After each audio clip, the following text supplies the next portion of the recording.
ಬೀಳುವ ಹಂತದಲ್ಲಿ ಒಣಗಿದ ಮರಗಳು, ಗಮನಹರಿಸದ ಅರಣ್ಯ ಇಲಾಖೆ. ಬಿರು ಬೇಸಿಗೆ ಆರಂಭವಾಗಿದೆ. ಮಳೆಯಿಲ್ಲದೆ ಕಾಡುಗಳು ಒಣಗುತ್ತಿವೆ.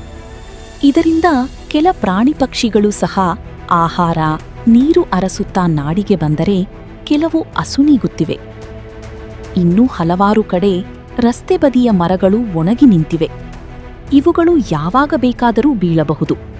ಬಿದ್ದರೆ ಬೀಳಲಿ ಎಂದೆನಿಸಿದರೂ ಸಹ ಪ್ರಯಾಣಿಕರ ವಾಹನಗಳ ಮೇಲೆ ಬಿದ್ದರೆ, ಜನ ಜಾನುವಾರುಗಳ ಮೇಲೆ ಬಿದ್ದರೆ ಅದರಿಂದಾಗುವ ನಷ್ಟ ಭರಿಸುವವರಾರು?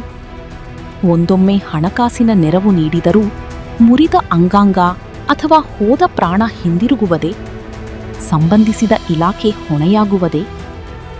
ನೀವೀಗ ನೋಡುತ್ತಿರುವ ಈ ಮರಗಳು ಬೆಂಗಳೂರು ದಕ್ಷಿಣ ಜಿಲ್ಲೆಯ ಚನ್ನಪಟ್ಟಣ ತಾಲೂಕಿನ ಸಾತನೂರು ಮುಖ್ಯ ರಸ್ತೆಯ ಬದಿಯಲ್ಲಿ ಒಣಗಿ ಇನ್ನೇನೋ ಬೀಳಲಿ ತಯಾರಾಗಿ ನಿಂತಿರುವ ಮರಗಳು.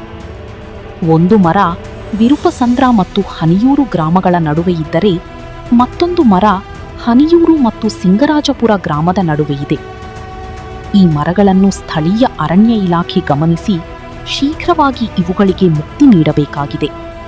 ಪ್ರತಿದಿನವೂ ಸಹಸ್ರಾರು ವಾಹನಗಳು, 10,000 ಪ್ರಯಾಣಿಕರು ಓಡಾಡುವ ಈ ರಸ್ತೆಯಲ್ಲಿ ಒಣಗಿದ ಮರ ಕಡಿಯುವ ಕೆಲಸ ಶೀಘ್ರವಾಗಿ ಆಗಬೇಕಾಗಿದೆ. ಕಡಿದ ಮರಗಳ ಜಾಗದಲ್ಲಿ ಹಾಗೂ ರಸ್ತೆಯ ಬದಿಯಲ್ಲಿರುವ ಖಾಲಿ ಜಾಗಗಳಲ್ಲಿ ಮತ್ತಷ್ಟು ಗಿಡಗಳನ್ನು ನೆಟ್ಟು ಪೋಷಿಸುವ ಕೆಲಸ ಮಾಡಲಿ. ಕರುನಾಡು ಟೈಮ್ಸ್ ಚಾನೆಲ್ನಲ್ಲಿ ಸುದ್ದಿ ಮತ್ತು ಜಾಹೀರಾತು ನೀಡಲು ಈ ನಂಬರ್ಗೆ ಕರೆ ಮಾಡಿ.